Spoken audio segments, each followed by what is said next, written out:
Shanti Om Shanti Om Shanti Om Shanti Om Shanti Om Shanti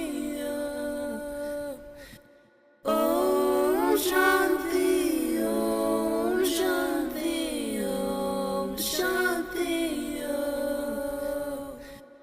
Om Shanti Om Shanti Om Shanti.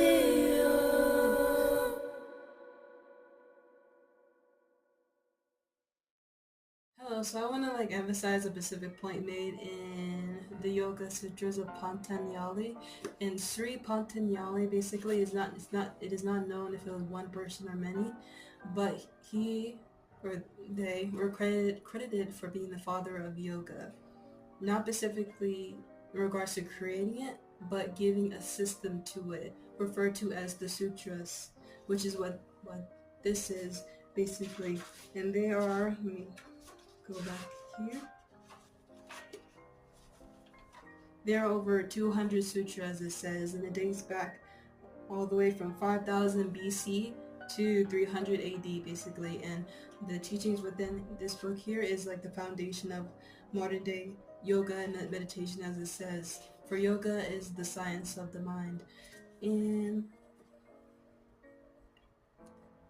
let's see.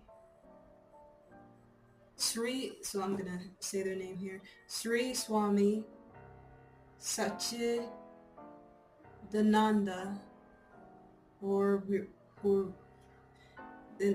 individual that we're going to refer to as Sri Swami basically.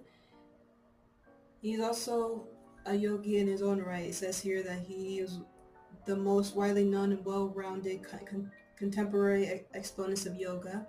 He terms his entire approach to yoga integral yoga, or the yoga of synthesis, as it takes into consideration all the aspects of the individual: physical, emotional, mental, intellectual, and social. So it's not just the physical poses that we see, which is hatha yoga, but it is also about the mind and integration of the spirit, mind, and body, as it says, as well as the intellect and social interaction. And here it says, but he often states that integral yoga is not in any way different to Raja yoga. Raja yoga is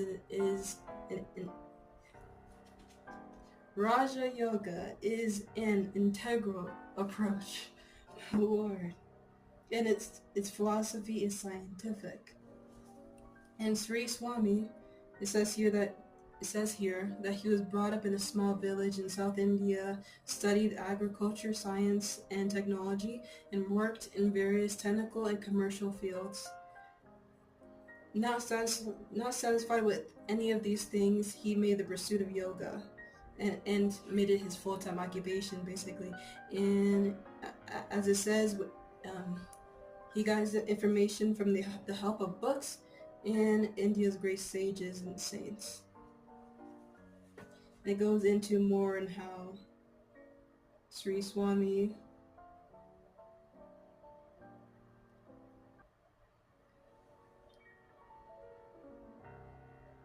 it goes into the specific gurus that helped him, like Sri Swami Chidbhavananda, Sri Ramana Maharshi, and Sri Aurobindo. I probably ruined those names, but it's right in the introduction here. I have my notes. If you can see that, or underlining. Yeah, but it goes into how he traveled Southeast Asia, and then in 1966 to the West. And so the specific point that I wanted to emphasize is where he, as it says here, he never called himself an exclusive member of any one faith, group, or country, but rather dedicated himself to the principle that truth is one, paths are many. From that inclusive vision, he went wherever he was asked to, bringing together people of all backgrounds and beliefs. He felt that yoga should stand for and exemplify the message of respect for all the different paths, and that all sincere seekers should realize their common spirit in the universe. Okay, I'm gonna say that again. Let me pronounce that. It says that all sincere seekers should realize their common spirit and the universality of their goal. Okay, okay. Yes. Oh man, so that's the that's the specific part that I want to emphasize, right? Where it is said that truth is one and paths are many. Because in regards to us human beings in general, we have so many cultures, so many religious beliefs, and so many communities of different interpretations of reality, to where we cannot deny the diversity. That's why it's also important to have an open mind.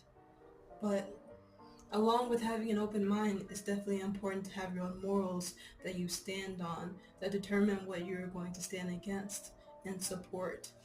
That's also important. But in doing so, we have to ensure that we're not impeding on other people's free will, in a sense. Like, everybody is free to believe whatever they want to believe, and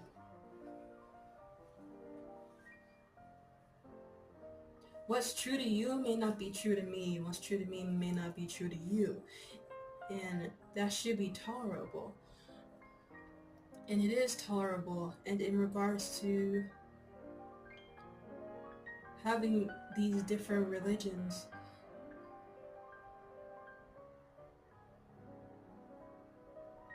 it's very important to see where we are similar. Like, we all use different things for an escape, let's say. We use entertainment for an escape. We do use the supernatural for an escape. And then also in regards to spirituality in general, we use that to gain power, but not just gain power. We also use that to heal in some way, shape, or form. Like, we are also similar in our pursuits, in a sense, but also different in that there's beauty in that there's beauty in having many different paths, because there's always something to learn. We're always a learner of something due to the diversity that we have in this world. And yeah, coexistence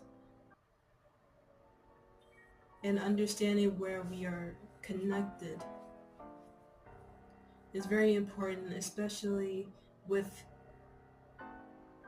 trying to be a person of love. That can be hard as well. And as a matter of fact, we also do have, you can say, evil within us. I don't know. We do have like a negative side within us, to where we may suppress ourselves or disconnect from other people. And there's a purpose for that, or there's a time for that. There's a time for everything as well. For this reality runs on cycles and seasons. Our body runs on cycles and seasons. And it's very important to respect that as well. But in general, going back to truth is one, paths are many. The truth, the way I see it, the truth is that we are one race. We are human. What does that mean exactly? Still trying to unpack that, but yeah, I think it's a very good point, or a good idea to meditate on, to attempt to understand what that means for us as a collective. But yeah, I definitely recommend it. Ooh, I definitely recommend this for sure. I haven't gone through it that much, but just the first pages are great. But yeah, definitely. Yeah. So have a good day. I'll see you. Peace, peace, peace.